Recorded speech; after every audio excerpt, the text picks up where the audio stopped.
The year is 2006. Pluto had just been downgraded to a dwarf planet. The Mumbai train bombings leave 209 dead. The hype ensues around Borat. I don't know, I don't remember news things from 2006. I'm just reading these off an article. The point is, 2006 was a long time ago. So long ago that TF2 hadn't even been released at that point. And I was browsing TF2 stuff on eBay, as I do. Give me back my light bulb! And I came across this TF2-focused Computer Gaming World magazine from 2006. October 2006. An entire year before the game was released with the orange box. And also apparently one of their last magazines, because the final issue was November 2006. And it was like $5, so I figured, why not? It could be cool to see what people were saying about Team Fortress 2 before it was released, and I don't know, might have some interesting information. And it does! I think so at least, so I'm gonna make you look at it with me. On one of the earlier pages, there's actually this little section about what some of the people working on the magazine did in the 7 years since TF2 was announced in 1999. It's weird to think that double that time has now passed since the game was actually released. So yeah, it's been a long time. And then there's this page about furries. We'll skip that.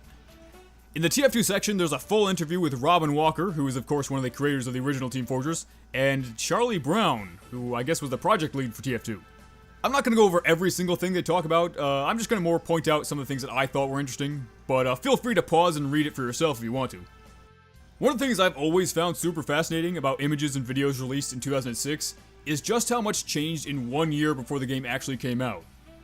There's a bunch of visual differences and adjustments to how the classes look, but there's also big changes like Demoman having a sticky bomb launcher and Scout having a scattergun, which must have been developed in a relatively short amount of time when you consider how long the game's actual full development was. As far as I'm aware, those two weapons weren't seen at all until the game was actually fully released.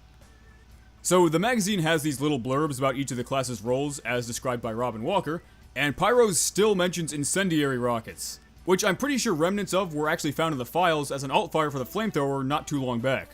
So a potentially super important mechanic like that for Pyro almost made it to the game. If it did, we probably would have never gotten Air Blast, which is weird to think about. Demoman's also mentions the MIRV grenade, which I'm going to assume was probably just a dynamite pack, since in the trailers it seems to function the exact same way. And of course, Scout still shows him with the SMG as his main weapon, and it says that what he lacks in health and weaponry, he makes up for with his incredible speed and maneuverability. Obviously they changed his main gun a few times, and ended up giving him some pretty good weaponry. Something I think is super interesting is they actually mention a mechanic they call sharking, where Scout would move so fast that he would skip across water without sinking. Which doesn't actually sound that useful, but seems pretty cool. But as far as I know, nothing like that was ever possible in the final game, unless maybe it was patched out very early on. And at this point in 2006, they're also still talking about concussion grenade jumping, and grenades in general, claiming they're still going to be intact. However, both Brown and Walker did seem reluctant to say what they were removing, just saying that they've learned a lot and were still tweaking balance. So that might be some kind of indication that grenades were maybe on their way out at this point. They were totally fine saying that Medic's infection ability from TFC was going to be gone though. They also seem very hesitant to talk about what exactly the TF2 Medic does, other than that he's much different from the first game.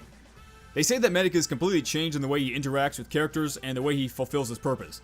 So while the Medigun was never seen in the early trailers, I have to assume by this point they probably moved away from the healing syringe and probably had something similar to what we have now. But that's just a guess. It does seem like they were trying to keep maybe the Medigun a secret though, for a surprise I guess. There's also this tiny section about Fortress Forever, which was kinda like a fan remake of TFC for Half-Life 2. I actually don't know very much about it, but it might be fun to make a video on that sometime.